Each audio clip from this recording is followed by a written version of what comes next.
Hello everyone. Special academy में आप सभी का स्वागत है। हम राकेश यादव सर की मैथमेटिक्स की बुक से मेंसुरेशन के क्वेश्चंस को कर रहे हैं। ये इस सीरीज का पार्ट 21 है। पार्ट 20 तक हम 400 तक के क्वेश्चंस को कवर कर चुके हैं। अगर आपने पार्ट 20 तक की वीडियोस को नहीं देखा है तो उनको देख लीजिए, उनका लिंक आपको नीचे डिस्क्रिप्शन बॉक्स में मिल जाएगा। आज पार्ट 21 में हम 401 से लेकर के 420 तक के क्वेश्चंस को कवर करेंगे।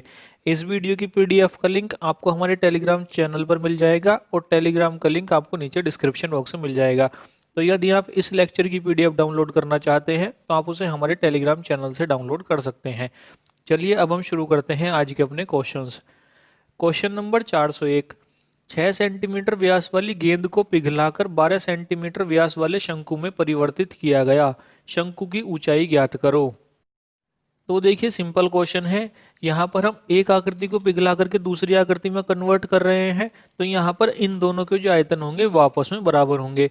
यहाँ पर हमको दी हुई है एक 6 सेंटीमीटर व्यास वाली गेंद। गेंद होती है गोले के आकार की, तो यहाँ पर हमारी एक आकृति गोला है और दूसरी आकृति हमको शंकु दी हुई है। तो यहाँ पर गोले का आयतन और शंकु का आयतन दोनों आपस में बराबर होंगे। यहाँ पर देखिए हमसे पूछी है शंकु की ऊंचाई, तो यहाँ पर हम शंकु के आयतन को पहले ले लेते हैं। शंकु का आयतन होता है 1/3 पाई आर स्क्वायर एच। ये बराबर हो जाएगा गोले के आयतन के, और गोले का आयतन होता है 4/3 पाई आर की घात 3। यहाँ पर देखिए मैंने शंकु की त्रिज्या और गोले की त्रिज्या दोनों को अलग अलग लिया है, क्योंकि यहाँ पर हमें दोनों के व्यास अलग अलग दिए हुए हैं। अगर व्यास दोनों के अलग हैं तो दोनों की त्रिज्याएं भी अलग होंगी। यहाँ पर देखिए 3 से 3 कट जाएगा, पाई से पाई कट जाएगा, हमारे पास रह जाएगा आर स्क्वायर एच बराबर 4r⁻3। अब देखिए शंकु का व्यास हमें दे रखा है 12 सेंटीमीटर। अगर व्यास 12 सेंटीमीटर है तो त्रिज्या 6 सेंटीमीटर के बराबर हो जाएगी। तो यहाँ पर आर स्क्वायर की जगह आ जाएगा 6 × 6। एच को हम ऐसे ही रखेंगे क्योंकि शंकु की ऊंचाई हमें निकालनी है। ये बराबर हो जाएगा 4 × r⁻3। यहाँ पर देखिए हमें गेंद का व्यास दे रखा है 6 सेंटीमीटर। तो यहाँ पर अगर व्यास 6 सेंटीमीटर है तो त्रिज्या 3 सेंटीमीटर हो जाएगी। तो यहाँ पर r⁻3 की जगह आ जाएगा 3 × 3 × 3। यहाँ से कैलकुलेट करेंगे तो हमारे पास शंकु की ऊंचाई आ जाएगी 3 सेंटीमीटर। तो यहाँ पर सही हो जाएगा हमारा option number B. Question number 402। 15 centimetre त्रिज्या वाले खोखले अर्धगोले में कोई द्रव भरा है। द्रव को 5 सेंटीमीटर व्यास तथा 6 सेंटीमीटर ऊंचाई वाली बेलनाकार बोतलों में भरा गया। बोतलों की संख्या ज्ञात करें। तो देखिए सिंपल क्वेश्चन है। यहाँ पर हम बोतलों की संख्या निकालने के लिए अर्धगोले के आयतन को एक बेलनाकार बोतल के आयतन से डिवाइड कर देंगे। यहाँ पर देखिए हमें खोखले गोले की त्रिज्या दे रखी है 15 सेंटीमीटर। यहाँ पर देखिए खोखला शब्द यूज किया गया है, लेकिन हम यहाँ पर ठोस अर्धगोले के आयतन का फॉर्मूला लगाएंगे। ठोस अर्धगोले के आयतन का फॉर्मूला इसलिए लगाएंगे क्योंकि हमें यहाँ पर आंतरिक त्रिज्या और बाह्य त्रिज्या दी हुई नहीं है। जब भी हमको आंतरिक त्रिज्या और बाह्य त्रिज्या दी हुई नहीं होती है तो हम ठोस आकृति वाले फॉर्मूले को ही अप्लाई करते हैं। तो हमें यहाँ पर भले ही खोखला अर्धगोला दिया हुआ हो, लेकिन हम यहाँ पर ठोस अर्धगोले के आयतन का फॉर्मूला लगाएंगे। देखिए अर्धगोले का आयतन होता है 2/3 पाई आर की घात 3। यहाँ पर त्रिज्या है 15 सेंटीमीटर। तो यहाँ पर अर्ध खोखले गोले का आयतन आ जाएगा 2/3 पाई गुणा 15 गुणा 15 गुणा 15।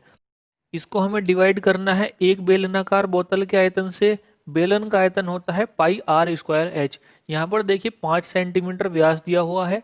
अगर 5 सेंटीमीटर व्यास है तो त्रिज्या 5/2 के बराबर हो जाएगी, और ऊंचाई हमको दे रखी है 6 सेंटीमीटर। तो यहाँ पर एक बेलनाकार बोतल का आयतन आ जाएगा पाई गुणा 5/2 गुणा 5/2 गुणा 6। यहाँ से जब हम इसको कैलकुलेट करेंगे तो हमारे पास बोतलों की संख्या आ जाएगी 60। तो यहाँ पर सही हो जाएगा हमारा option number D. Question number 403। यदि किसी शंकु, गोले तथा बेलन का आयतन V1, V2 तथा V3 है तथा ऊंचाई तथा त्रिज्याएं समान है, तब। यहाँ पर देखिए चारों ऑप्शंस में हमें V1, V2 और V3 के बीच में रिलेशन दिए हुए हैं। हमें बताना है कि इनमें से कौन सा रिलेशन सही है। यहाँ पर देखिए पहले हम इस क्वेश्चन को एग्जाम के पॉइंट ऑफ व्यू से सॉल्व करते हैं। अगर ये क्वेश्चन हमारा एग्जाम में आया तो हमें इसका आंसर जल्दी से कैसे देना है। यहाँ पर देखिए V1 हमको दिया हुआ है शंकु का आयतन, और V3 दिया हुआ है बेलन का आयतन। यहाँ पर अभी हम गोले के आयतन को छोड़ रहे हैं, हम यहाँ पर V1 और V3 को ले रहे हैं। देखिए मैंने आपसे बताया है कि शंकु का आयतन जो होता है वो बेलन के आयतन का 1/3 होता है, या आप इसको ऐसे कहिए कि बेलन का आयतन शंकु के आयतन का 3 गुना होता है।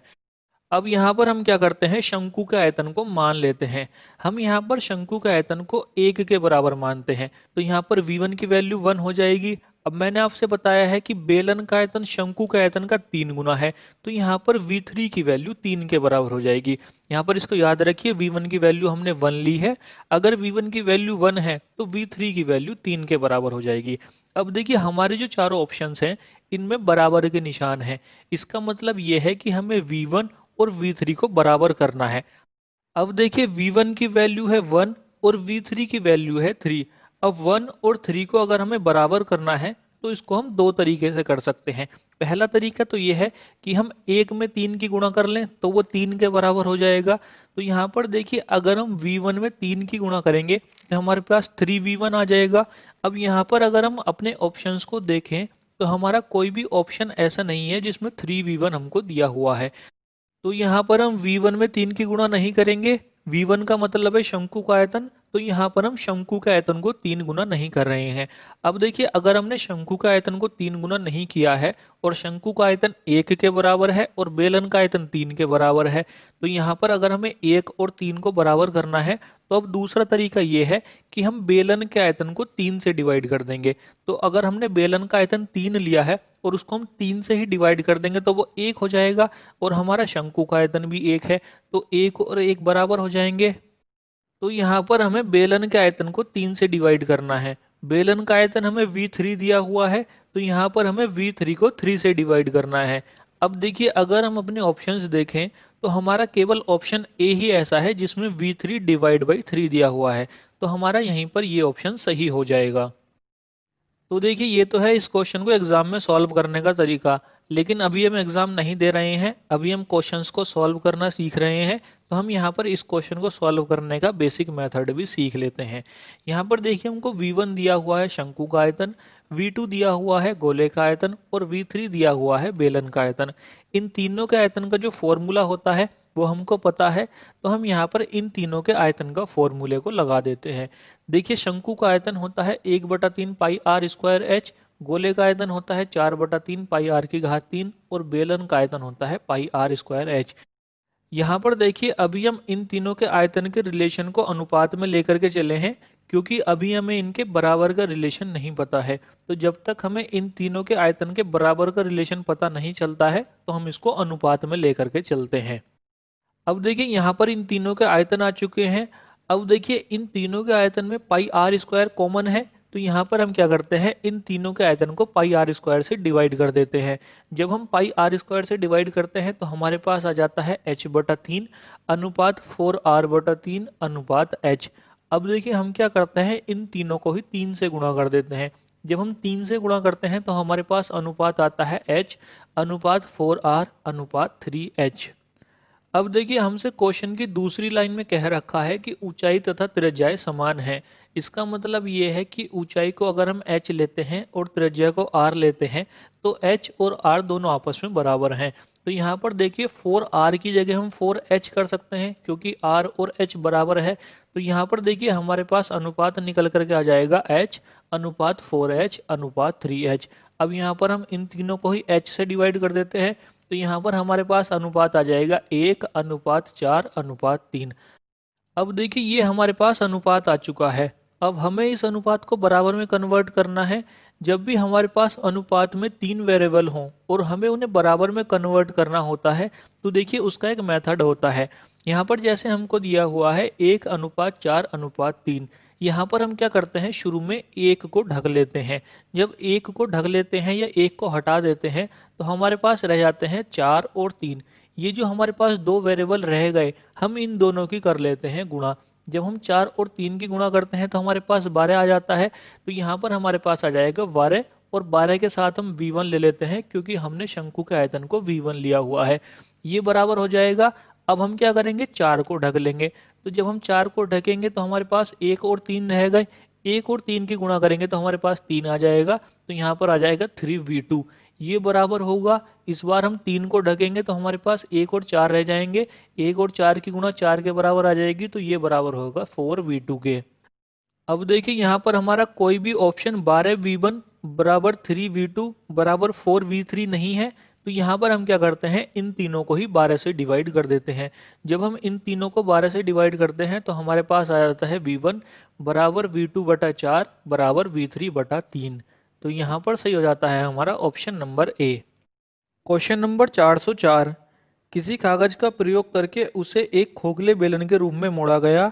इस बेलन की लंबाई 25 सेंटीमीटर तथा त्रिज्या 35 सेंटीमीटर है। तब प्रयुक्त कागज का क्षेत्रफल ज्ञात करें। यहाँ पर देखिए हमने कागज को मोड़ करके बेलन बनाया है। कागज हमारा आयताकार होता है। आयत को मोड़ करके जब हम बेलन बनाते हैं तो आयत को मोड़ने के दो तरीके होते हैं। पहला तरीका होता है लंबाई के परितः मोड़ करके, और दूसरा तरीका होता है चौड़ाई के परितः मोड़ करके। जब भी हम किसी आयत को लंबाई के परितः मोड़ करके एक बेलन बनाते हैं तो उस कंडीशन में आयत की जो लंबाई होती है जिसे हम L लेते हैं, L बराबर होती है 2πr के, और आयत की जो चौड़ाई होती है जिसे हम B लेते हैं, B बराबर होती है h के, यानी कि बेलन की ऊंचाई के। दूसरी कंडीशन होती है चौड़ाई के परितः मोड़ करके बेलन बनाना।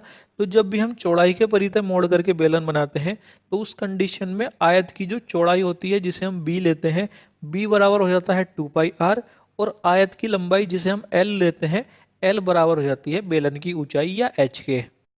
अब देखिए हमें यहाँ पर ये दिया हुआ नहीं है कि हमने लंबाई के परितः मोड़ करके बेलन बनाया है, ये चौड़ाई के परितः मोड़ करके बेलन बनाया है। इसका मतलब यह है कि इस बात का हमारे क्वेश्चन के आंसर पर कोई फर्क नहीं पड़ेगा। फर्क यहाँ पर इसलिए भी नहीं पड़ेगा क्योंकि हमें कागज का क्षेत्रफल ज्ञात करना है। अगर हमें बेलन का आयतन ज्ञात करना होता तब हमने लंबाई के परितः मोड़ करके बनाया है या चौड़ाई के परितः मोड़ करके बनाया है, इस बात का फर्क पड़ता। तो यहाँ पर देखिए हम इसको लंबाई के परितः लें या चौड़ाई के परितः लें, इससे हमारे आंसर पर फर्क नहीं पड़ेगा। तो यहाँ पर हम ले लेते हैं कि हमने इसको लंबाई के परितः मोड़ करके बनाया है। अगर हम लंबाई के परितः मोड़ करके बनाते हैं तो L बराबर हो जाएगा 2πr के।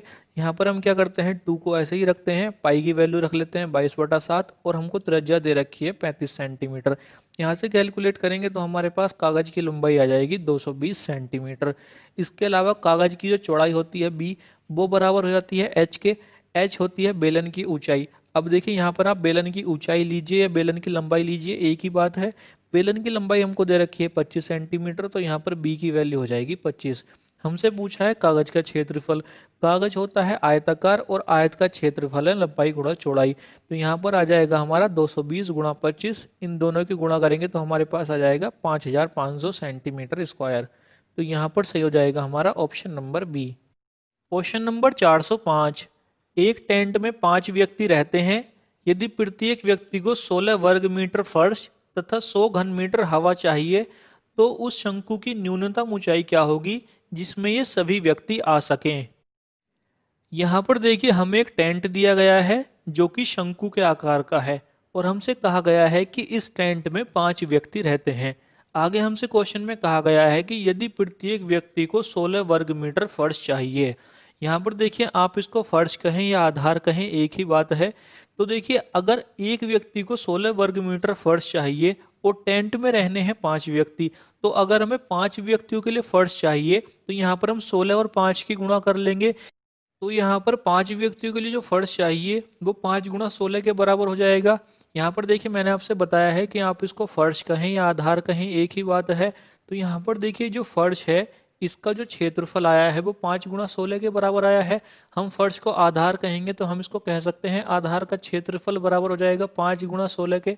अब देखिए शंकु का जो आधार होता है वो वृत्ताकार होता है और वृत्त का क्षेत्रफल होता है πr²। तो यहाँ पर हम आधार के क्षेत्रफल की जगह रख लेंगे πr²। ये बराबर हो जाएगा 5 गुणा 16, 5 गुणा 16 यानी कि 80 मीटर स्क्वायर। अब देखिए आगे हमसे क्वेश्चन में कहा है कि प्रत्येक व्यक्ति को 100 घन मीटर हवा चाहिए। अब देखिए अगर एक व्यक्ति को 100 घन मीटर हवा चाहिए तो 5 व्यक्तियों को 500 घन मीटर हवा चाहिए। अब देखिए हमारा ये जो टेंट है शंकु के आकार का है, और शंकु में अधिकतम उतनी ही हवा आ सकती है जितना शंकु का आयतन होता है। तो यहाँ पर शंकु का आयतन बराबर हो जाएगा 5 गुणा 100 के। शंकु का आयतन होता है 1/3 πr² h, तो ये बराबर हो जाएगा 5 गुणा 100 यानी कि 500 के। अब देखिए πr² h की वैल्यू है ऊपर 80, तो हम πr² की जगह रख देंगे 80। तो हमारे पास आ जाएगा 1/3 गुणा 80 गुणा h बराबर 500। यहाँ से कैलकुलेट करेंगे तो हमारे पास शंकु की ऊंचाई आ जाएगी 18.75 मीटर। तो यहाँ पर सही हो जाएगा हमारा option number B. Question number 406। एक लंबवृत्तीय शंकु के पार्श्वीय पृष्ठ के क्षेत्रफल और आयतन का संख्यात्मक मान समान है। यदि शंकु की ऊंचाई h और त्रिज्या r है, तब 1/h² प्लस 1/r² का मान है। यहाँ पर देखिए हमसे कहा गया है कि एक लंबवृत्तीय शंकु के पार्श्वीय पृष्ठ के क्षेत्रफल, पार्श्वीय पृष्ठ का क्षेत्रफल यानी कि वक्र पृष्ठ क्षेत्रफल और आयतन का संख्यात्मक मान समान है। संख्यात्मक मान समान होने का मतलब है कि शंकु का वक्र पृष्ठ क्षेत्रफल और शंकु का आयतन दोनों आपस में बराबर है। शंकु का वक्र पृष्ठ क्षेत्रफल होता है पाई आर एल और शंकु का आयतन होता है 1/3 पाई आर स्क्वायर एच। तो यहाँ पर हम क्या करते हैं, इन दोनों को बराबर कर देते हैं। तो देखिए पाई आर एल बराबर हो जाएगा 1/3 पाई आर स्क्वायर एच के। यहाँ पर पाई आर से पाई आर कट जाएगा तो हमारे पास एल बराबर आ जाएगा 1/3 आर एच। यहाँ पर हम 3 की त्रिज्या गुणा कर देते हैं एल में, तो हमारे पास 3L बराबर आ जाएगा आर एच। अब देखिए हमसे पूछा है 1/h² प्लस 1/r² का मान। यहाँ पर हम क्या करते हैं, h² r² एलसीएम ले लेते हैं। जब हम एलसीएम लेते हैं तो हमारे पास आ जाता है r² plus h² divide by r²h²। अब देखिए शंकु के लिए हमने एक फॉर्मूला पढ़ा है L² बराबर r² प्लस h²।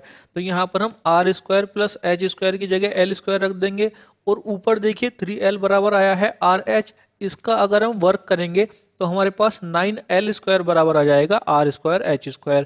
तो यहाँ पर हम क्या करते हैं, इन दोनों की वैल्यूज को पुट कर देते हैं। तो देखिए 1/h² प्लस 1/r² बराबर आ जाएगा r² प्लस h² की जगह आ जाएगा L² और नीचे r² प्लस h² की जगह आ जाएगा 9L²। यहाँ पर L² से L² कट जाएगा तो हमारे पास आ जाएगा 1/9। तो यहाँ पर सही हो जाएगा हमारा option number D. Question number 407। 6√3 centimetre त्रिज्या का लकड़ी का एक गोलक है। गोलक को काटकर बनाए जाने वाले वृहत्तम संभव घन का पृष्ठीय क्षेत्रफल क्या होगा। यहाँ पर देखिए हमें लकड़ी का एक गोलक दिया हुआ है। गोलक का मतलब होता है गोला। तो यहाँ पर हमारे पास लकड़ी का एक गोला है। अब देखिए लकड़ी के गोले को काट करके हमें एक घन बनाना है। तो देखिए अगर हमारे पास एक गोला हो और हम उसमें से काट करके घन बनाते हैं तो हमारा घन किस तरह से आता है, इसके लिए हम एक चित्र बना लेते हैं। तो देखिए यहाँ पर हमारे पास लकड़ी का ये एक गोला है। इस गोले में से जब हम घन काटते हैं तो हमारा घन कुछ इस तरह से आता है। अब देखिए इस घन का जो विकर्ण है वो विकर्ण हमारे गोलक के व्यास के बराबर है। घन का विकर्ण होता है √3a और गोले का व्यास होता है 2r। तो यहाँ पर हम विकर्ण और व्यास दोनों को बराबर कर देते हैं। तो देखिए घन का विकर्ण होता है √3a, तो √3a बराबर हो जाएगा व्यास के। हमें यहाँ पर त्रिज्या दे रखी है 6√3। यहाँ पर अगर त्रिज्या 6√3 है तो व्यास इसका 2 गुना हो जाएगा, तो व्यास आ जाएगा 12√3। यहाँ पर √3 से √3 कट जाएगा, a की वैल्यू आ जाएगी 12 सेंटीमीटर। अब हमसे क्वेश्चन ने पूछा है घन का पृष्ठीय क्षेत्रफल। पृष्ठीय क्षेत्रफल को हम इंग्लिश में सरफेस एरिया बोलते हैं, तो हम इसको यहाँ पर शॉर्ट में लिख लेंगे SA। तो देखिए घन का पृष्ठीय क्षेत्रफल होता है 6a²। a की वैल्यू आई है 12, तो यहाँ पर आ जाएगा 6 गुणा 12 गुणा 12। इन तीनों की जब हम गुणा करेंगे तो हमारे पास आ जाएगा 864 सेंटीमीटर स्क्वायर। तो यहाँ पर सही हो जाएगा हमारा option number C. Question number 408। यदि एक गोलार्ध को गलाकर समान आयतन के 4 गोलक बनाए जाते हैं तो प्रत्येक गोलक की त्रिज्या किसके बराबर होगी। यहाँ पर देखिए हम एक आकृति को गलाकर के दूसरी आकृति में कन्वर्ट कर रहे हैं। मैंने आपसे बताया है कि जब भी हम एक आकृति को पिघलाकर या गलाकर दूसरी आकृति में कन्वर्ट करते हैं तो उस कंडीशन में उनके जो आयतन होते हैं वो आपस में बराबर होते हैं। यहाँ पर हमें एक आकृति दी हुई है गोलार्ध। गोलार्ध का मतलब होता है अर्धगोला। हम यहाँ पर अर्धगोले को पिघला करके गोलक बना रहे हैं। गोलक का मतलब होता है गोला। तो यहाँ पर हमें अर्धगोला और गोले का आयतन आपस में बराबर करना है। अर्धगोले का आयतन होता है 2/3 पाई आर की घात 3 और गोले का आयतन होता है 4/3 पाई आर की घात 3। यहाँ पर देखिए स्मॉल आर मैंने अर्धगोले की त्रिज्या ली है और कैपिटल आर मैंने गोले की त्रिज्या ली है। अब देखिए अगर हम क्वेश्चन पढ़ें तो क्वेश्चन में हमसे कहा गया है कि एक गोलार्ध को गलाकर समान आयतन के 4 गोलक बनाए जाते हैं। अब यहाँ पर देखिए जो 4/3 पाई आर की घात 3 है ये हमारा एक गोले का आयतन है। हमारे पास है इस तरह के 4 गोले, तो हम यहाँ पर इसकी गुणा कर देते हैं 4 से। यहाँ से जब हम कैलकुलेट करते हैं तो हमारे पास कैपिटल आर बराबर आ जाता है small R divide by 2। Small R हमने ली है अर्धगोले की त्रिज्या, तो यहाँ पर हमारे जो 4 गोलक बन करके आए हैं उनकी त्रिज्या अर्धगोले की त्रिज्या की आधी होगी। तो यहाँ पर सही हो जाएगा हमारा option number C, 1/2 of the radius of the hemisphere. Question number 409, यदि 3 सेंटीमीटर त्रिज्या वाले और 6 सेंटीमीटर तिरछी ऊंचाई वाले शंक्वाकार बर्तन में 1 सेंटीमीटर की त्रिज्या वाली गोलाकार वस्तु गिराई जाए तो पानी का कितना आयतन घन सेंटीमीटर में उस वस्तु को डुबो सकता है। ये देखिए इस टॉपिक का एकमात्र ऐसा क्वेश्चन है जिसने मुझे काफी देर तक परेशान रखा था। परेशान क्यों रखा था मैं आपको यही बता देता हूँ, ताकि आप वो गलती ना करें जो मैंने की थी। यहाँ पर देखिए हमें एक शंक्वाकार बर्तन दिया गया है और उस बर्तन में हमें एक गोलाकार वस्तु गिरानी है।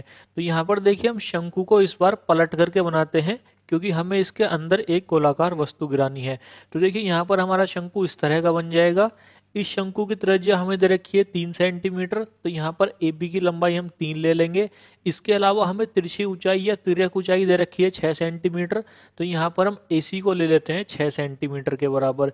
इसके अलावा देखिए यहाँ पर CP हमारी ऊंचाई हो जाएगी, तो हम इसको H ले लेते हैं। अब देखिए यहाँ पर हमारा ये जो कोण P है ये 90 डिग्री का हो जाएगा, क्योंकि शंकु में त्रिज्या और ऊंचाई के बीच का जो कोण होता है वो हमारा 90 डिग्री का होता है। ये कोण हमारा 90 डिग्री का होता है, तभी हमारा फॉर्मूला L² बराबर R² प्लस H² आता है पाइथागोरस थ्योरम में लगाने से। तो यहाँ पर ये जो हमारा कोण P है ये 90 डिग्री का है। अब देखिए हम क्या करते हैं, यहाँ पर AP के समानांतर एक रेखा खींचते हैं DO। अब यहाँ पर देखिए अगर AP और DO यहाँ पर अगर समानांतर हैं, तो अगर हमारा कोण भी 90 डिग्री का है तो यहाँ पर कोण O भी 90 डिग्री का हो जाएगा। तो यहाँ पर हमारा कोण O है 90 डिग्री का। अब देखिए हम क्या करते हैं, DO को एक वृत्त की त्रिज्या मानते हैं। यहाँ पर देखिए आप इसको वृत्त लीजिए या गोला लीजिए, एक ही बात है, क्योंकि दोनों की जो त्रिज्या होगी वो बराबर ही होगी। तो यहाँ पर इस शंकु में अगर हमारा वृत्त आ सकता है तो वृत्त की जगह अगर हम गोला लेंगे तो हमारा गोला भी आ जाएगा, क्योंकि त्रिज्या दोनों की सेम ही है। तो यहाँ पर देखिए हम क्या करते हैं, एक वृत्त बनाते हैं और उस वृत्त की जो त्रिज्या है वो हम ले लेते हैं DO के बराबर। तो देखिए यहाँ पर हमारा वृत्त इस तरीके से आ जाएगा। अब देखिए ये हमारा एक वृत्त है। अब हमने एक थ्योरम पढ़ी है कि अगर हम किसी वृत्त की स्पर्श रेखा और वृत्त की त्रिज्या को मिलाते हैं तो त्रिज्या और स्पर्श रेखा के बीच का कोण 90 डिग्री का होता है। अब देखें यहाँ पर जो हमारा वृत्त है इसकी एक स्पर्श रेखा आ रही है CD। अब यहाँ पर CD स्पर्श रेखा है और त्रिज्या है यहाँ पर OD। तो यहाँ पर CD और OD के बीच का जो कोण बनेगा ये भी 90 डिग्री का हो जाएगा।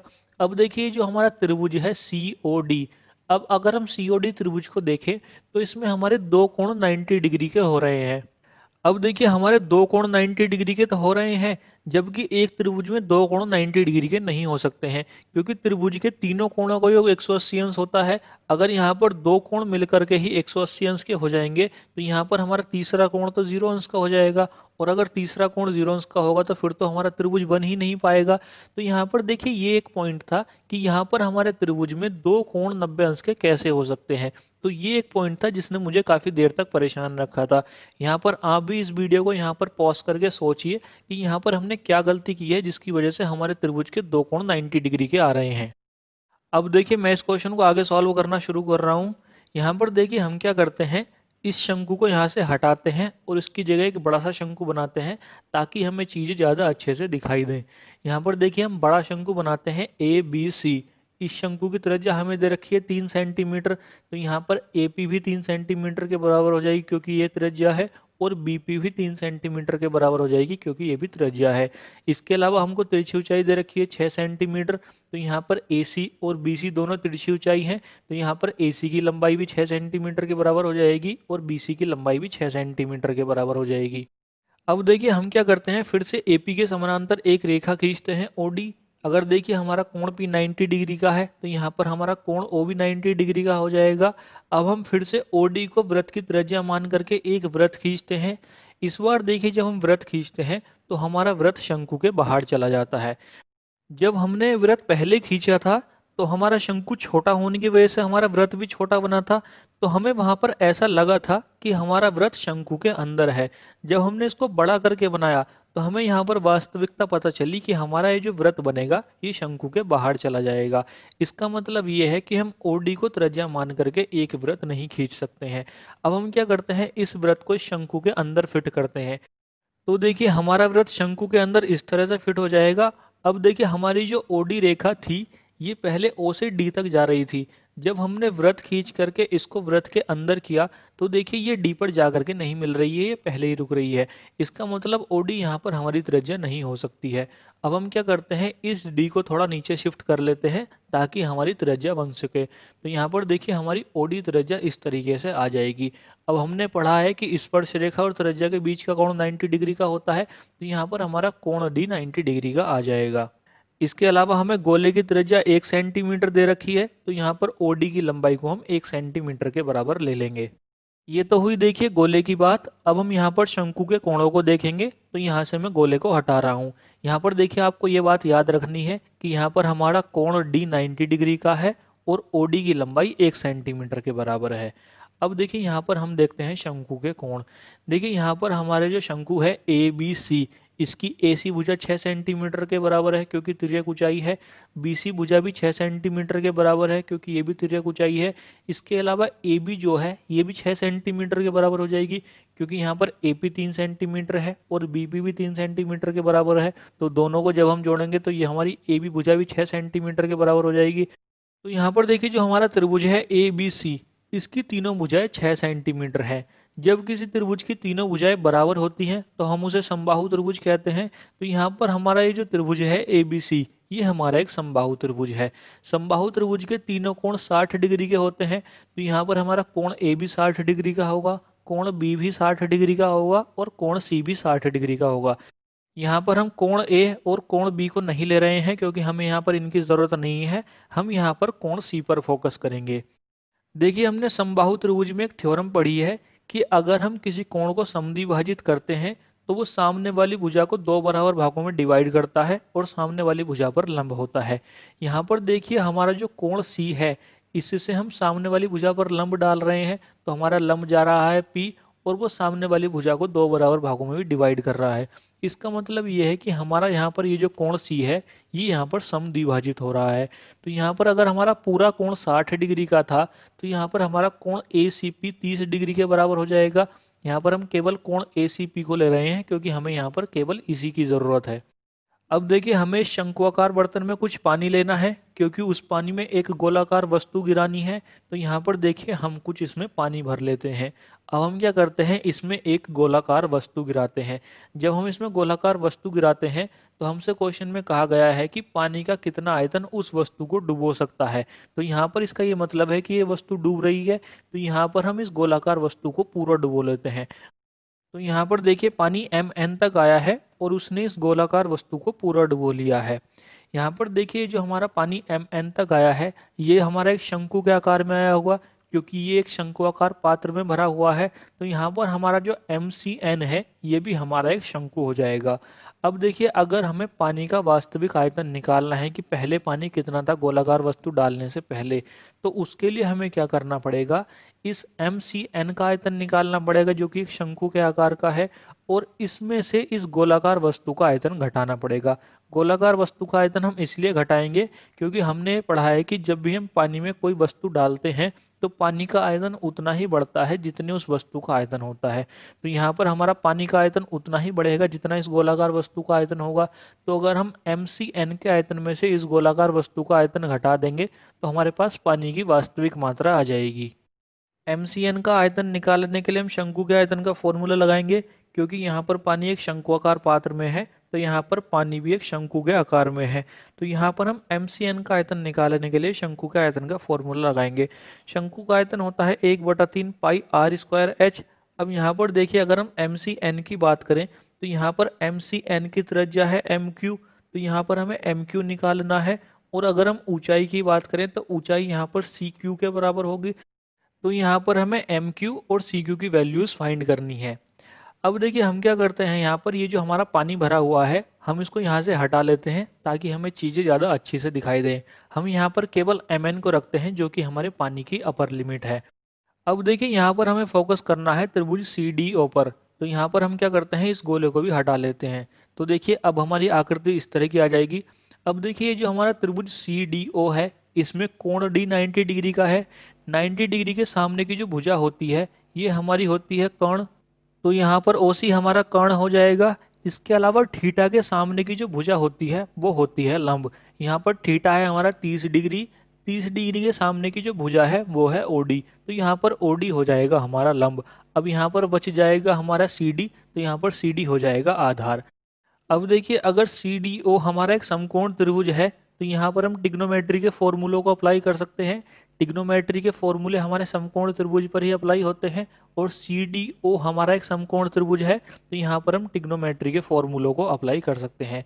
यहाँ पर देखिए हम क्या करते हैं, टेन थीटा की वैल्यू को लगाते हैं।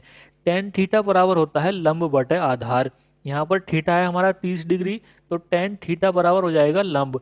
लंब हो जाएगा यहाँ पर हमारा ओडी, ओडी की लंबाई है 1 सेंटीमीटर, तो यहाँ पर लंब की जगह आ जाएगा 1। डिवाइड कर देंगे इसको आधार से, आधार है हमारा सी डी। यहाँ पर टेन थीटा की वैल्यू आ जाएगी 1/√3, तो 1/√3 बराबर हो जाएगा 1/CD के। यहाँ से अगर हम सी डी की वैल्यू को निकालेंगे तो वो आ जाएगी हमारी √3। तो यहाँ पर हम सी डी की जगह लिख लेते हैं √3 सेंटीमीटर। अब देखिए समकोण त्रिभुज ओ सी डी में आधार सी डी है √3 सेंटीमीटर, लंब ओ डी है 1 सेंटीमीटर। अब हम क्या करते हैं, पाइथागोरस प्रमेय लगा करके कर्ण ओ सी की लंबाई को निकाल लेते हैं। देखिए पाइथागोरस प्रमेय होती है कि कर्ण का वर्ग लंब के वर्ग और आधार के वर्ग के बराबर होता है। तो यहाँ पर हम इसको लिख सकते हैं कर्ण का वर्ग बराबर लंब का वर्ग प्लस आधार का वर्ग। कर्ण है यहाँ पर ओ सी, तो ओ सी स्क्वायर बराबर हो जाएगा लंब है ओडी, ओडी स्क्वायर प्लस आधार है C D, C D square. O C की हमें वैल्यू निकालनी है तो ओ सी स्क्वायर को हम ऐसे ही रखेंगे। ओ डी की वैल्यू 1 है, 1 का वर्ग 1 हो जाएगा, प्लस सी डी की वैल्यू √3 है, √3 का वर्ग हो जाएगा 3। 3 और 1 जुड़ करके 4 हो जाएंगे, तो ओ सी स्क्वायर बराबर हो जाएगा 4। दोनों साइड का वर्गमूल लेंगे तो हमारे पास ओ सी की वैल्यू आ जाएगी 2 सेंटीमीटर। तो यहाँ पर हम लिख लेंगे 2 सेंटीमीटर। अब देखिए यहाँ पर ये जो ओ क्यू है इसकी लंबाई 1 सेंटीमीटर के बराबर होगी। 1 सेंटीमीटर के बराबर क्यों होगी, क्योंकि ये हमारे गोले की त्रिज्या है। यहाँ पर मैं गोले को बना करके दिखा देता हूँ, तो देखिए अब आपको ज़्यादा अच्छे से समझ में आएगा। अब ये ओ क्यू हमारे इस गोले की त्रिज्या है, तो यहाँ पर इसकी लंबाई 1 सेंटीमीटर के बराबर हो जाएगी, तो यहाँ पर हम लिख लेते हैं 1 सेंटीमीटर। तो देखिए यहाँ पर हमारे पास सी क्यू की लंबाई आ चुकी है। सी क्यू हमारी दो भागों में बट करके आई है, सी ओ प्लस ओ क्यू। सी ओ की लंबाई है 2 सेंटीमीटर और ओ क्यू की लंबाई है 1 सेंटीमीटर, तो यहाँ पर सी क्यू की लंबाई हो जाएगी 3 सेंटीमीटर के बराबर। सी क्यू हमारे शंकु एम सी एन की ऊंचाई है, तो यहाँ पर हमारे पास ऊंचाई तो आ चुकी है। अब हमें शंकु एम सी एन की त्रिज्या निकालनी है। एम सी एन की जो त्रिज्या है वो है एम क्यू। अब देखिए यहाँ पर ये जो हमारा कोण क्यू है ये 90 डिग्री का होगा। 90 डिग्री का क्यों होगा, क्योंकि देखिए एम क्यू क्या है, त्रिज्या, और सी क्यू क्या है, ऊंचाई। त्रिज्या और ऊंचाई के बीच का जो कोण होता है वो 90 डिग्री का होता है, तो यहाँ पर हमारा कोण क्यू हो जाएगा 90 डिग्री का। अब देखिए हमें यहाँ पर फोकस करना है त्रिभुज सी क्यू एम पर, तो यहाँ पर हम क्या करते हैं, फिर से गोले को हटा देते हैं। तो देखिए हमारी आकृति इस तरह की आ जाती है। अब देखिए आप त्रिभुज सी क्यू एम को देखिए, यहाँ पर हमारा कोण क्यू 90 डिग्री का है। 90 डिग्री के सामने कर्ण होता है, तो यहाँ पर सी एम हो जाएगा हमारा कर्ण। इसके अलावा थीटा के सामने लंब होता है, तो यहाँ पर हमारा लंब हो जाएगा एम क्यू और हमारा आधार हो जाएगा सी क्यू। अब हम त्रिभुज सी क्यू एम में फिर से टेन थीटा लगा देते हैं। तो देखिए टेन थीटा बराबर हो जाएगा लंब बटे आधार। थीटा की जगह हम रख लेंगे 30 डिग्री, तो टेन 30 डिग्री बराबर हो जाएगा लंब। लंब को हम एम क्यू बोले या क्यू एम बोले एक ही बात है, तो क्यू एम डिवाइड बाई आधार, आधार की जगह आ जाएगा सी क्यू। टेन थीटा की वैल्यू हम रख लेंगे 1/√3, ये बराबर हो जाएगा क्यू एम, क्योंकि हमें लंब निकालना है, डिवाइड में सी क्यू, सी क्यू की जगह आ जाएगा 3। यहाँ पर देखिए क्यू एम की वैल्यू आ जाएगी √3, तो यहाँ पर हम लिख लेते हैं एम क्यू की वैल्यू √3। अब देखिए हमारे पास शंकु एम सी एन की त्रिज्या और ऊंचाई दोनों आ चुकी है। अब हम यहाँ पर शंकु एम सी एन का आयतन निकाल देंगे। यहाँ पर देखिए हम गोले को भी वापस ले आते हैं, क्योंकि हमें ये दिखाना है कि हमने पानी में एक गोला डाला हुआ है। यहाँ पर देखिए मैं क्वेश्चन को थोड़ा ऊपर शिफ्ट कर देता हूँ क्योंकि जगह कम है। तो देखिए शंकु एम सी एन का आयतन हो जाएगा 1/3 पाई आर स्क्वायर एच। यहाँ पर हम 1/3 पाई को ऐसे ही रखते हैं। आर की वैल्यू है यहाँ पर √3, √3 का वर्क करेंगे तो आर स्क्वायर की जगह आ जाएगा 3, और यहाँ पर ऊंचाई की जगह भी आ जाएगा 3। यहाँ से शंकु एम सी एन का आयतन आ जाएगा 3 पाई। अब हम निकालते हैं पानी का वास्तविक आयतन। पानी का वास्तविक आयतन निकालने के लिए हमें शंकु एम सी एन के आयतन में से इस गोले के आयतन को घटाना है। शंकु एम सी एन का आयतन है 3 पाई इसमें से हम घटाएंगे गोले का आयतन। गोले का आयतन होता है 4/3 पाई आर की घात 3। यहाँ पर देखिए त्रिज्या है 1, तो यहाँ पर हो जाएगा 1 का वर्ग। यहाँ पर जब हम 3 पाई में से 4/3 पाई घटाएंगे तो हमारे पास आ जाएगा 5/3 पाई घन सेंटीमीटर। तो यहाँ पर सही हो जाएगा हमारा option number A. Question number 410। यदि एक सिलेंडर की ऊंचाई उसकी परिधि से 4 गुना है तो सिलेंडर का आयतन परिधि सी के पदों में क्या होगा।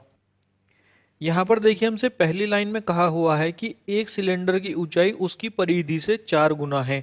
यहाँ पर हमें ऊंचाई दे रखी है परिधि के पदों में। देखिए परिधि को हम इंग्लिश में बोलते हैं सरकमफ्रेंस, तो हम उसको शॉर्ट में लिखते हैं सी।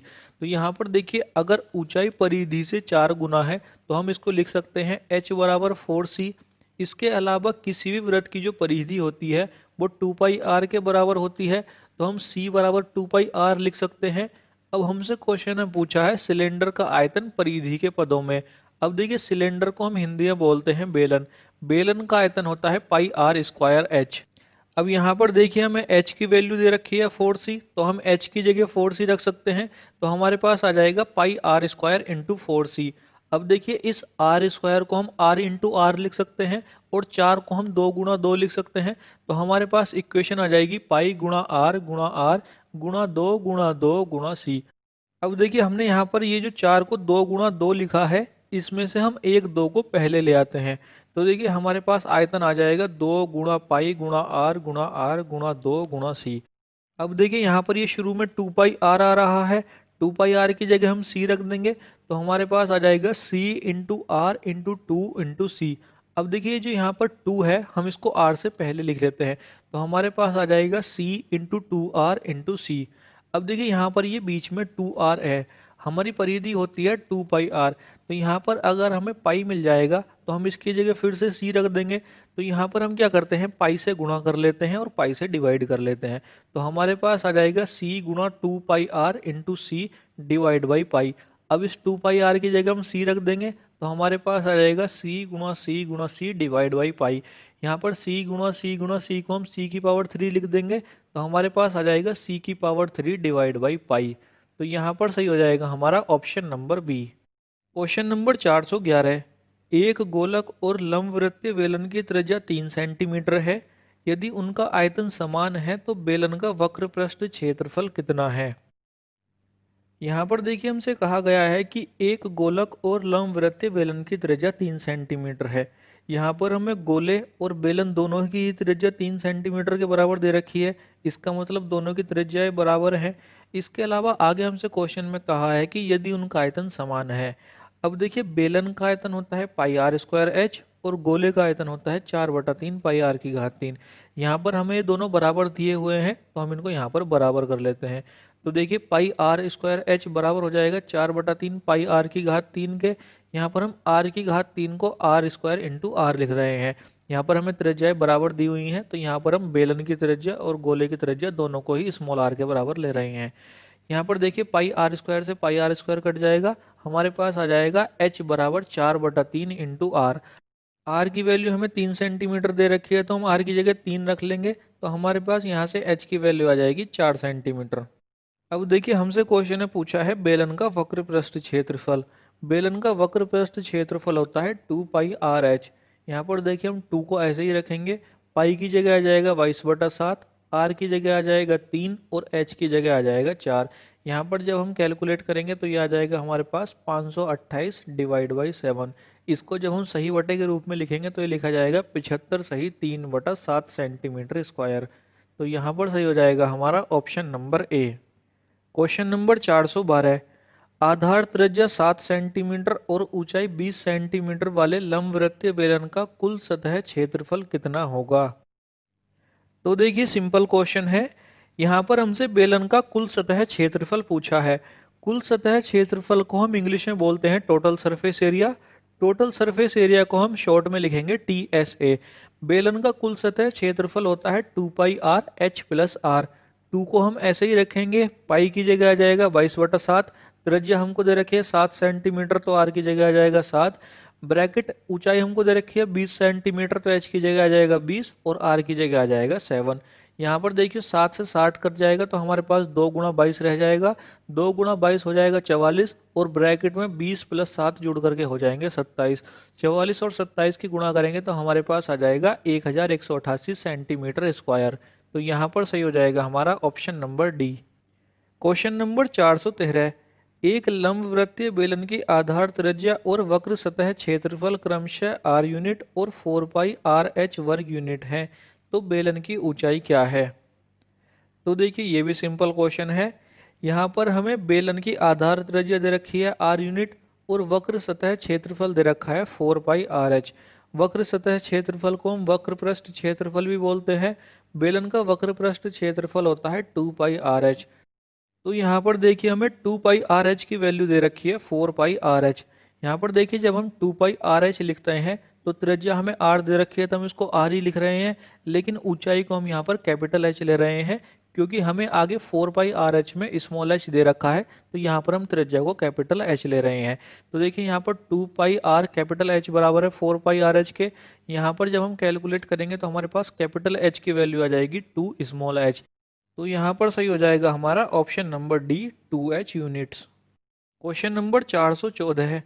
एक अर्ध गोलाकार कटोरे की त्रिज्या 3.5 सेंटीमीटर है। इसे भीतर और बाहर से रंगा जाना है। 5 रुपए प्रति 10 वर्ग सेंटीमीटर की दर से इसकी रंगाई की लागत क्या आएगी? यहाँ पर देखिए हमारे पास एक अर्ध गोलाकार कटोरा है और हमें इस कटोरे को बाहर और अंदर से रंगना है। अगर देखिए हम पहले बात करें इसको बाहर से रंगने की, तो देखिए हम कटोरे को बाहर से जब रंगेंगे तो हम उसको उतना ही रंग सकते हैं जितना उसका वक्रपृष्ठ क्षेत्रफल होता है। अर्धगोले का वक्रपृष्ठ क्षेत्रफल होता है 2 पाई आर स्क्वायर। तो जब हम कटोरे को रंगेंगे तो हमें 2 पाई आर स्क्वायर क्षेत्रफल को रंगना होगा। अब देखिए ये हमने कटोरे को रंगा है बाहर से। हमसे क्वेश्चन में कहा गया है कि इसे भीतर से भी रंगा जाना है। तो देखिए अगर हमें कटोरे को भीतर से भी रंगना है तो हमें कटोरे की आंतरिक त्रिज्या की जरूरत पड़ेगी। हमें यहाँ पर आंतरिक त्रिज्या दी हुई नहीं है, तो हम क्या करते हैं, जो त्रिज्या हमने बाहर यूज की है 3.5 सेंटीमीटर, उस बाहरी त्रिज्या को ही आंतरिक त्रिज्या मान लेंगे। देखिए हम बाहरी त्रिज्या को आंतरिक त्रिज्या क्यों मानते हैं? जैसे आपने घर में एक कटोरी देखी होगी, वो जो कटोरी होती है उसकी जो मोटाई होती है वो बहुत कम होती है। तो जो मोटाई होती है वही हमारी आंतरिक और बाह्य त्रिज्या के बीच का अंतर होती है। तो अगर हमारी उस कटोरी की मोटाई कम है तो हम उसको ज़ीरो ले लेते हैं। तो यहाँ पर भी हम इस कटोरे की मोटाई को ज़ीरो ले लेंगे। अगर कटोरे की मोटाई ज़ीरो है तो हमारी आंतरिक और बाह्य त्रिज्या दोनों एक ही हो जाएंगी। तो देखिए अगर हमारी आंतरिक और बाह्य त्रिज्या दोनों एक ही हैं तो जितना क्षेत्रफल हम बाहर रंग रहे हैं उतना ही क्षेत्रफल फिर हमें अंदर भी रंगना होगा। तो यहाँ पर अगर हम टोटल कर्व्ड सरफेस एरिया निकालेंगे तो वो हो जाएगा हमारा 2 पाई आर, ये हमारा बाहरी हो जाएगा, प्लस हम इसमें ऐड कर देंगे आंतरिक, और आंतरिक भी हमारा 2 पाई आर के बराबर हो जाएगा। तो ये हमारा जुड़ करके आ जाएगा 4 पाई आर स्क्वायर के बराबर। तो यहाँ पर देखिए हमें टोटल 4 पाई आर स्क्वायर क्षेत्रफल को रंगना है। यहाँ पर देखिए हम 4 को ऐसे ही रखेंगे, पाई की जगह रख लेंगे 22/7। त्रिज्या हमको दे रखी है 3.5, तो आर स्क्वायर की जगह आ जाएगा 3.5 गुणा 3.5। यहाँ से कैलकुलेट करेंगे तो हमारे पास टोटल एरिया आ जाएगा 154 सेंटीमीटर स्क्वायर। अब देखिए हमें क्वेश्चन में रंगाई की लागत दे रखी है 5 रुपए प्रति 10 वर्ग सेंटीमीटर। इसको हम पलट करके लिख सकते हैं, 10 वर्ग सेंटीमीटर की रंगाई का खर्च है 5 रुपए। अगर हम यहाँ से 1 वर्ग सेंटीमीटर की रंगाई का खर्च निकालेंगे तो वो आ जाएगा हमारा 5/10, यानी कि 1/2 रुपए। अब हमारे पास है 154 सेंटीमीटर स्क्वायर। तो यहाँ पर अगर हम 154 सेंटीमीटर स्क्वायर का खर्च निकालेंगे तो वो आ जाएगा हमारे पास 1/2 गुणा 154। यहाँ पर जब हम कैलकुलेट करेंगे तो ये आ जाएगा 77 रुपये। तो यहाँ पर सही हो जाएगा हमारा option number A. Question number 415। एक लंबवृत्तीय शंकु का आयतन जिसे 4.2 डेसीमीटर कोर के लकड़ी के घन से बनाया गया हो और जिसमें कम से कम लकड़ी व्यर्थ हुई हो है। यहाँ पर देखिए हमें एक 4.2 डेसीमीटर भुजा वाली लकड़ी के घन से एक शंकु बनाना है। तो यहाँ पर देखिए इस क्वेश्चन को समझने के लिए हम एक चित्र बना लेते हैं। यहाँ पर देखिए हमारे पास एक घन है और इस घन में हमने एक शंकु बनाया है जो कि हमें काट करके बाहर निकालना है। अब देखिए ये जो हमारा शंकु है इसकी त्रिज्या आपको दिखाई दे रही होगी आर। अगर हमारे शंकु की त्रिज्या आर है तो सबसे ऊपर आपको घन की भुजा दिखाई दे रही होगी 2r। अब देखिए हमारे पास घन की भुजा है 2r और हमें क्वेश्चन में घन की भुजा दे रखी है 4.2। तो यहाँ पर हम 2r की जगह 4.2 रख सकते हैं। अब देखिए अगर घन की एक भुजा 4.2 है तो घन की बाकी भुजाएं भी 4.2 के बराबर हो जाएंगी। तो यहाँ पर देखिए घन की ऊंचाई भी 4.2 के बराबर हो जाएगी। अब देखिए अगर घन की ऊंचाई 4.2 के बराबर है तो यहाँ पर शंकु की ऊंचाई भी 4.2 के बराबर हो जाएगी। इसके अलावा देखिए शंकु की त्रिज्या है r। अगर शंकु की त्रिज्या r है तो हमारे पास घन की भुजा 2r के बराबर थी। अब 2r की वैल्यू आ गई है 4.2, तो यहाँ पर r की वैल्यू आ जाएगी 2.1 के बराबर। अब देखिए हमारे पास शंकु की त्रिज्या और ऊंचाई दोनों आ चुकी हैं। अब हम निकालते हैं शंकु का आयतन। शंकु का आयतन होता है 1/3 पाई आर स्क्वायर एच। यहाँ पर हम 1/3 को ऐसे ही रखेंगे, पाई की जगह आ जाएगा 22/7, आर स्क्वायर की जगह आ जाएगा 2.1 गुणा 2.1 और एच की जगह आ जाएगा 4.2। यहाँ से कैलकुलेट करेंगे तो हमारे पास शंकु का आयतन आ जाएगा 19.404 क्यूबिक डेसीमीटर। तो यहाँ पर सही हो जाएगा हमारा option number B. Question number 416, 9 centimetre, 12 centimetre और 15 सेंटीमीटर की भुजाओं वाले लंब त्रिभुज को यदि 9 सेंटीमीटर भुजा पर घुमाया जाए जिससे शंकु बन सके, इस प्रकार बने शंकु का आयतन कितना होगा। यहाँ पर देखिए हमसे कहा गया है कि 9 सेंटीमीटर, 12 सेंटीमीटर और 15 सेंटीमीटर की भुजाओं वाले लंब त्रिभुज को, लंब त्रिभुज का मतलब होता है समकोण त्रिभुज। समकोण त्रिभुज की जो सबसे बड़ी भुजा होती है वो कर्ण होती है। यहाँ पर सबसे बड़ी भुजा आ रही है 15 सेंटीमीटर, तो यहाँ पर 15 सेंटीमीटर तो हो जाएगा कर्ण। इसके अलावा दो भुजाएं रह गई 9 सेंटीमीटर और 12 सेंटीमीटर। इनमें से कोई एक लंब हो जाएगी और दूसरी आधार हो जाएगी। अब देखिए आगे हमसे कहा गया है कि यदि 9 सेंटीमीटर भुजा पर घुमाया जाए। अब देखिए अगर हम 9 सेंटीमीटर भुजा पर घुमाते हैं तो हम यहाँ पर 9 सेंटीमीटर को ले लेते हैं ऊंचाई और 12 सेंटीमीटर को ले लेते हैं आधार। अब देखिए हमारे पास ये एक त्रिभुज बन चुका है। अब हम क्या करते हैं, इस त्रिभुज को 9 सेंटीमीटर भुजा पर घुमाते हैं। जब हम इसको घुमाएंगे तो हमारे पास इस तरह का एक दूसरा त्रिभुज बन जाएगा। अब इसका जो आधार है ये 12 सेंटीमीटर के बराबर आ जाएगा और इस त्रिभुज का कर्ण 15 सेंटीमीटर के बराबर आ जाएगा। अब देखिए जब हम इन दोनों त्रिभुज को एक साथ देखते हैं तो ये हमारा एक शंकु बन रहा है। यहाँ पर देखिए अगर मैं इसका आधार भी ऐड कर दूं तो अब ये आपको एक शंकु दिखाई दे रहा होगा। अब इस शंकु का हमें आयतन बताना है। शंकु का आयतन होता है 1/3 पाई आर स्क्वायर एच। यहाँ पर देखिए हम 1/3 को ऐसे ही रखेंगे, पाई को भी ऐसे ही रखेंगे क्योंकि हमारे चारों ऑप्शंस में पाई है। आर स्क्वायर की जगह आ जाएगा 12 × 12। यहाँ पर देखिए 24 पूरा आधार है। यहाँ पर अगर हमें त्रिज्या लेनी है तो त्रिज्या आधी हो जाएगी 12 के बराबर, तो आर स्क्वायर की जगह आ जाएगा 12 × 12 और ऊंचाई है हमारे पास 9 सेंटीमीटर। यहाँ से कैलकुलेट करेंगे तो हमारे पास शंकु का आयतन आ जाएगा 432 पाई। तो यहाँ पर सही हो जाएगा हमारा option number A. Question number 417, ऐसे बृहत्तम लंबवृत्तीय शंकु का आयतन क्या होगा जिसे 7 सेंटीमीटर की कोर वाले घन से काटा जा सकता है। इस तरह का देखिए एक क्वेश्चन हमने अभी सॉल्व किया है। जब भी हम किसी घन से एक शंकु को काटते हैं तो उस शंकु की जो ऊंचाई होती है वो घन की भुजा के बराबर होती है और उस शंकु की जो त्रिज्या होती है वो घन की भुजा का आधा होती है। यहाँ पर देखिए मैं आपको डायग्राम फिर से दिखा देता हूँ। यहाँ पर देखिए आप इसको देख करके समझ सकते हैं। अगर हमारे शंकु की त्रिज्या r है तो हमारे घन की भुजा 2r है। अब देखिए अगर हमारी घन की एक भुजा 2r है तो हमारी घन की बाकी भुजाएं भी 2r के बराबर हो जाएंगी। तो यहाँ पर हमारी घन की ऊंचाई भी 2r के बराबर हो जाएगी। अब जितनी हमारी घन की ऊंचाई है उतनी ही शंकु की ऊंचाई भी हो जाएगी। तो यहाँ पर हमारी शंकु की ऊंचाई भी 2r के बराबर हो जाएगी।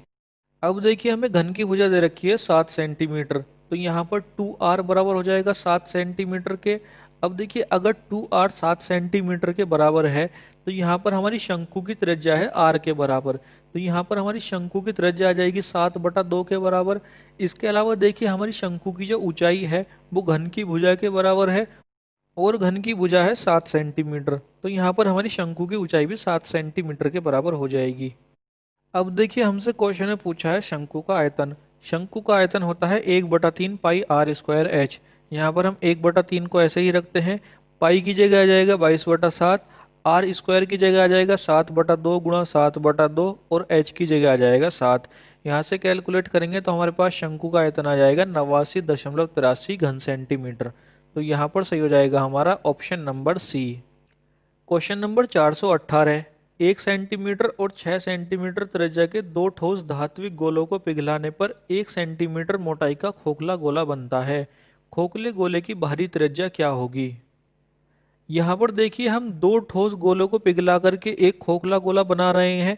तो यहाँ पर दो ठोस गोलों का आयतन एक खोखले गोले के आयतन के बराबर होगा।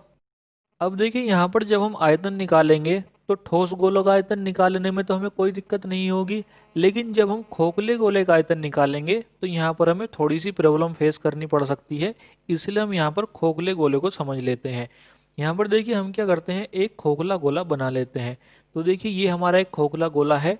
इस खोखले गोले की हमें मोटाई दे रखी है 1 सेंटीमीटर। तो यहाँ पर हम इसकी मोटाई को ले लेते हैं 1 सेंटीमीटर। अब देखिए हम क्या करते हैं, इस खोखले गोले की आंतरिक त्रिज्या को मान लेते हैं x सेंटीमीटर। तो यहाँ पर आंतरिक त्रिज्या हमारी x सेंटीमीटर आ जाएगी। अब देखिए हमारी आंतरिक त्रिज्या है x सेंटीमीटर और गोले की मोटाई है 1 सेंटीमीटर। अगर हम इस 1 सेंटीमीटर को दूसरी साइड लेकर के आए तो यहाँ पर देखिए हमारी बाहरी त्रिज्या हो जाएगी x+1 सेंटीमीटर। तो यहाँ पर आपको ये बात समझनी है कि हमारी बाहरी त्रिज्या है x+1 सेंटीमीटर और आंतरिक त्रिज्या है x सेंटीमीटर। अब देखिए हमें यहाँ पर इस खोखले गोले का आयतन और दो ठोस धात्विक गोले का आयतन को आपस में बराबर करना है। तो हम यहाँ पर इनको बराबर कर देते हैं। खोखले गोले का आयतन होता है 4/3 पाई कैपिटल आर की घात 3 माइनस स्मॉल आर की घात 3। कैपिटल आर होती है हमारी बाहरी त्रिज्या और स्मॉल आर होती है आंतरिक त्रिज्या। तो यहाँ पर देखिए हमारे पास खोखले गोले का आयतन आ जाएगा 4/3 पाई। कैपिटल आर होती है हमारी बाहरी त्रिज्या और बाहरी त्रिज्या है हमारी x+1। तो यहाँ पर आ जाएगा x+1 की पावर 3 माइनस आंतरिक त्रिज्या। आंतरिक त्रिज्या है हमारी x, तो यहाँ पर आ जाएगा x की पावर 3। ये बराबर होगा दो ठोस गोलों का आयतन के। यहाँ पर हमारे गोले का आयतन होता है 4/3 पाई आर की घात 3।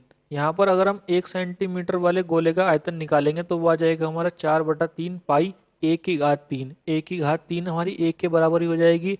इसमें हम ऐड कर देंगे दूसरे गोले का आयतन। दूसरे गोले का आयतन भी 4/3 पाई आर की घात 3 हो जाएगा। यहाँ पर हमारी त्रिज्या है 6 सेंटीमीटर। 6 का जब हम घन करेंगे तो हमारे पास आ जाएगा 216। तो यहाँ पर हमारे पास दूसरे गोले का आयतन आ जाएगा 4/3 पाई गुणा 216।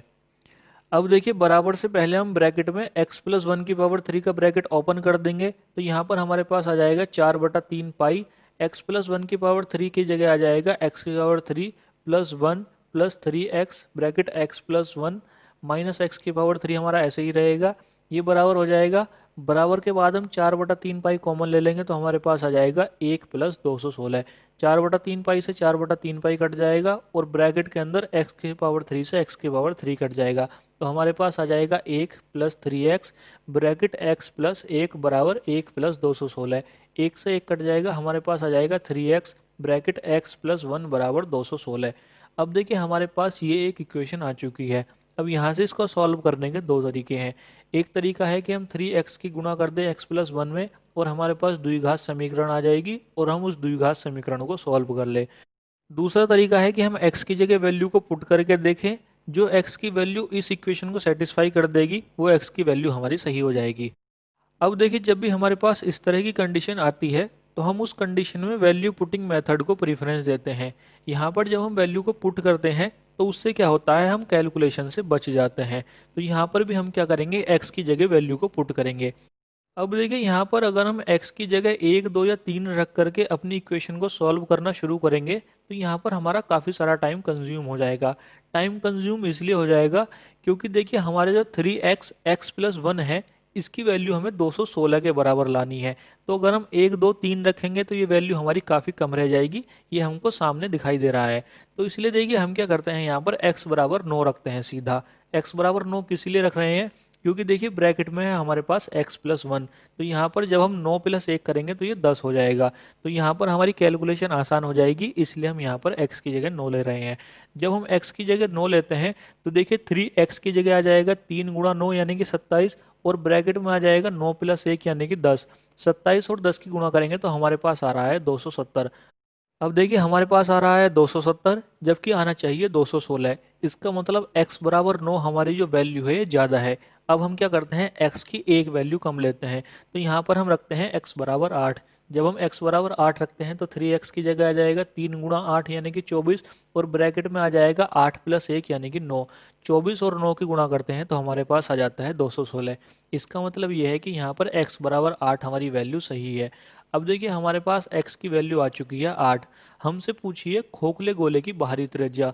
बाहरी त्रिज्या है x प्लस 1 के बराबर, तो यहाँ पर देखिए कैपिटल R बराबर हो जाएगा 8 प्लस 1 यानी कि 9 सेंटीमीटर। तो यहाँ पर सही हो जाएगा हमारा option number B. Question number 419। 14 centimetre व्यास वाले पाइप से किसी 50 मीटर लंबे तथा 44 मीटर चौड़े टैंक में 5 किलोमीटर प्रति घंटा की चाल से पानी गिरता है। पानी की सतह को 7 सेंटीमीटर ऊंचा उठाने में लगा समय घंटे में ज्ञात करें। देखिए मैंने आपसे बताया है कि जब भी किसी पाइप से पानी गुजरता है तो पानी की मात्रा दो बातों पर डिपेंड करती है। पहला करती है पाइप के सिरे के क्षेत्रफल पर, और दूसरा करती है पानी के चाल पर। अब देखिए हमें यहाँ पर पानी की चाल दे रखी है 5 किलोमीटर प्रति घंटा। तो हम क्या करते हैं, यहाँ पर पाइप के सिरे का क्षेत्रफल निकाल लेते हैं। देखिए पाइप जो होता है, पाइप का सिरा होता है वृत्ताकार, और वृत्त का क्षेत्रफल होता है पाई आर स्क्वायर। अब यहाँ पर देखिए हमें पाइप का व्यास दे रखा है 14 सेंटीमीटर। अगर व्यास 14 सेंटीमीटर है तो त्रिज्या 7 सेंटीमीटर के बराबर हो जाएगी। तो यहाँ पर देखिए पाइप के सिरे का क्षेत्रफल हो जाएगा पाई आर स्क्वायर। पाई की जगह हम रख लेंगे 22/7, और आर स्क्वायर की जगह आ जाएगा 7 × 7। यहाँ से कैलकुलेट करेंगे तो पाइप के सिरे का क्षेत्रफल आ जाएगा 154 सेंटीमीटर स्क्वायर। अब हम निकालते हैं पानी की मात्रा। यहाँ पर देखिए हमें पानी की जो चाल दे रखी है ये 5 किलोमीटर प्रति घंटा दे रखी है। तो यहाँ पर हम पानी की मात्रा 1 घंटे में निकालते हैं। तो देखिए 1 घंटे में पानी की मात्रा बराबर हो जाएगी 154 × 5। अब यहाँ पर देखिए 154 जो है ये सेंटीमीटर स्क्वायर में है और 5 किलोमीटर में है। यहाँ पर अब इसको 5 किलोमीटर प्रति घंटा मत पढ़िए, क्योंकि हमने 1 घंटे को पहले ही ले लिया है। तो अब ये हमारे पास 5 किलोमीटर ही रह गया है। तो यहाँ पर देखिए हम क्या करते हैं, इस 5 किलोमीटर को सेंटीमीटर में चेंज कर लेते हैं। यहाँ पर देखिए अगर हम किलोमीटर को मीटर में चेंज करते हैं तो किलोमीटर को मीटर में चेंज करने के लिए हम 1000 से गुणा करते हैं। अब अगर हमारे पास मीटर है और मीटर को सेंटीमीटर में चेंज करना हो तो मीटर को सेंटीमीटर में चेंज करने के लिए 100 से गुणा करते हैं।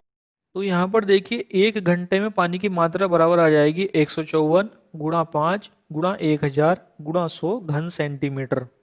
अब देखिए यहाँ पर हमें एक टैंक भरना है।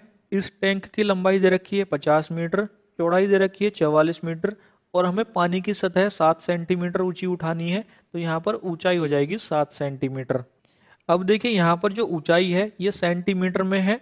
अब यहाँ पर अगर हम लंबाई और चौड़ाई को देखें तो ये दोनों ही हमारे यहाँ पर मीटर में है। तो यहाँ पर हम इन मीटर को भी सेंटीमीटर में चेंज कर लेंगे। तो यहाँ पर देखिए 50 मीटर बराबर हो जाएगी 5000 सेंटीमीटर के, और 44 मीटर बराबर हो जाएगी 4400 सेंटीमीटर के। अब हम निकालते हैं टैंक को भरने में लगा समय। तो देखिए टैंक को भरने में लगा समय बराबर हो जाएगा टैंक का आयतन डिवाइड बाई 1 घंटे में पानी की मात्रा।